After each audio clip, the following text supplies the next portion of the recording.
How to fix if Netflix has problem acquiring license. Hi everyone, welcome back to our channel. I am Bimal from The Solution Guy. In today's guide video, I will show you the way on how you can fix if Netflix says problem acquiring license. But before we get started with the video, if you are new to our channel, make sure to leave a like, hit that subscribe button.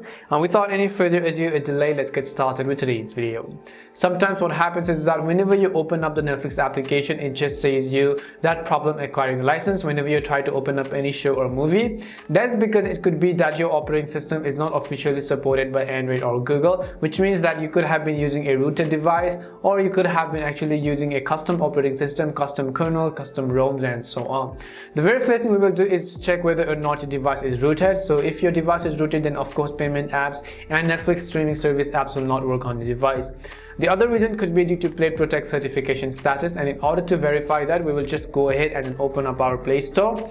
Once you open up our Play Store, just tap on the Google profile photo on the top right corner and then just go to the option called Settings. On the settings page, go to About, scroll down and you will see Play Protect certification. You want to make sure that it says device is certified. If it says device is not certified, obviously you will not be able to run those applications. So after you've done that, I will also recommend you to simply update the Netflix app to the latest version.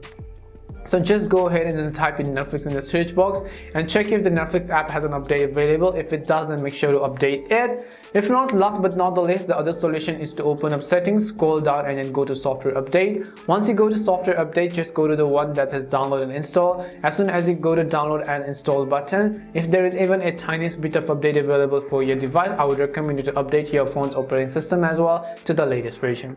And hopefully one of these would have definitely solved your issue. If it did help solve your problem, then make sure to leave a like and subscribe to the channel. If you have got any more questions, queries or doubts, simply also make sure to leave them down below. Thank you very much for watching till the end of this tutorial, and see you soon in our next video.